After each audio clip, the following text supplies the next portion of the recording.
जब जल चुकी विरहिणी बाला, बुझने लगी चिता की ज्वाला, तब पहुंचा विरही मतवाला। जो विरहिणी है वो मर गई, मृत्यु हो गई उसकी, और चिता में उसे जला दिया गया, जल भी गई वो। और जब चिता समाप्त होने लगी, जब चिता बुझने लगी, तब पहुंचा विरही मतवाला, तब उसका प्रीतम पहुंचा। सतीहीन ज्यों सूली। हम लोगों को पता है कि प्रजापति दक्ष के यज्ञ में बिना बुलाए सती पहुंची थी, और जब उन्होंने देखा कि शिव का अपमान हुआ तो उन्होंने अपने आप को दग्ध कर लिया। उनके जलने के बाद शिव ने सब कुछ उनका नष्ट कर दिया। तो कह रहे सती वैसे ही बाद में पहुंचना। सतीहीन जो सूली, लाना लाना सखी तूली। झुलसा तरु मरमर करता था, झड़ निजर झरझर झरता था, हत विरही हर हर करता था। उठती थी गोधूली। विरह की अग्नि से जलने के बाद जो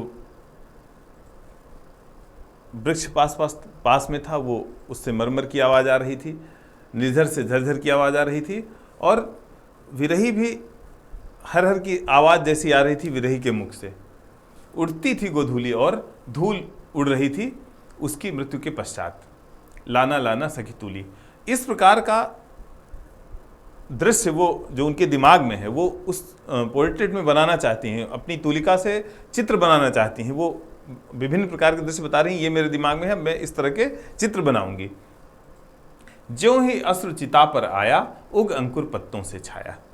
कह रहे उस विरही के नेत्रों से जो अश्रु गिरे उस चिता पर, तो जैसे ही अश्रु गिरे वैसे ही एक, अब चिता भी जल रही है और उसी से एक वृक्ष भी उगाया, और बुझती चिता से जो वृक्ष उगा वो तुरंत जो है हरे पत्तों से लद गया, वृक्ष के रूप में बन गया वो पौधा। फूल वही वदनाकृति लाया, और जो उसमें पुष्प निकले, उन पुष्पों में उस विरहिणी के चेहरे जैसी आकृति दिखाई पड़ रही है।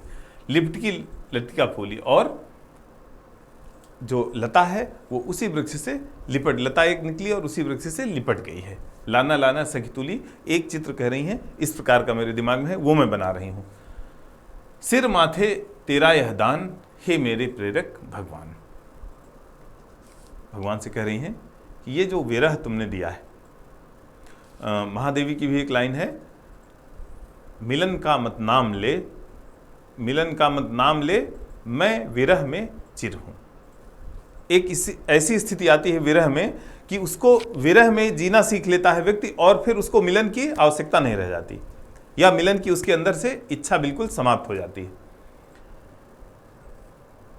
सिर माथे तेरा यह दान, करें जो विरह का तुमने दान दिया है, हे मेरे प्रेरक भगवान, वो सिर माथे पर मैं उसे स्वीकार कर रही हूं। अब क्या मांगू भला, और मैं फैला कर है ये हाथ, मुझे भूल कर ही विभुवन में विचरे मेरे नाथ। करें मुझे बिल्कुल विसार दें, भूल जाएं, जो मेरे नाथ हैं, मेरे स्वामी हैं, मेरे कारण किसी प्रकार की चिंता न करें, और सुखपूर्वक वनवास करें, वन में विचरण करें। मुझे न भूले उनका ध्यान, और लेकिन मुझे उनका ध्यान न भूले। हे मेरे प्रेरक भगवान, ईश्वर से प्रार्थना कर रही हैं कि आप मेरी प्रेरणा हो, कुछ ऐसा करो कि मुझे उनका ध्यान न भूले, लेकिन वो मुझे भूल जाएं, और वन में आराम से रहें, सुख से रहें, कम से कम मेरी चिंता से चिंतित न हो। डूब बची लक्ष्मी पानी में, सती आग में पैठ। विरह में लक्ष्मी जल में समा गई, और मां सती अग्नि में समा गई, अपने आप को उन्होंने दग्ध कर लिया। लक्ष्मी, हम लोग जानते हैं कि लक्ष्मी जो 14 रत्न समुद्र मंथन से निकले थे, उनमें से एक लक्ष्मी जी भी निकली थी। डूब बची लक्ष्मी पानी में, सती आग में पैठ, जिए उर्मिला करे प्रतीक्षा, सहे सभी घर बैठ। करें कि मेरा जीवन भी चलता रहे, और मैं इसी गृह में, इसी घर में बैठे बैठे प्रतीक्षा करती रहूं अपने प्रीतम की, अपने पति की, लक्ष्मण की। विधि से चलता रहे विधान, हे मेरे प्रेरक भगवान। और जो विधि का विधान है, जो विधि ने लिखा है, जो ब्रह्मा ने ये सारी कहानी पटकथा लिखी है कि ऐसा होगा, भगवान राम वन में जाएंगे, लक्ष्मण उनके साथ जाएंगे, मैं उर्मिला यहाँ विरहिणी के रूप में रहूंगी, वो उसी प्रकार चलता रहे जिस प्रकार से आपने लिखा हो। दहन दिया तो भला सहन क्या होगा तुझे अदेर, प्रभु की ही इच्छा पूरी हो जिसमें सबका श्रेय। कह रहे हैं अगर मैं अपने आप को दग्ध कर लूंगी तो शायद ये आपकी सिस्टम में नहीं है, आपकी जो पटकथा है उसमें ये नहीं है दृश्य। तो जो आपने मुझे दे दिया, जो मुझे विरह रूप में दे दिया, वो मैं स्वीकार करती हूँ, उसी में मैं प्रसन्न हूँ, खुश हूँ और उसी में अपना जीवन यापन कर रही हूँ। यही रुदन है मेरा गान, हे मेरे प्रेरक भगवान। ये जो मेरा रोना है उसे आप गीत के रूप में स्वीकार करिए। हे मेरे ईश्वर, हे मेरे भगवान।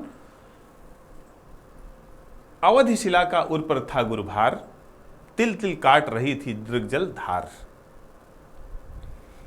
हमने देखा होगा कि पत्थर की शिला पर जहां पर जल गिरता है, पानी गिरता है लगातार, वो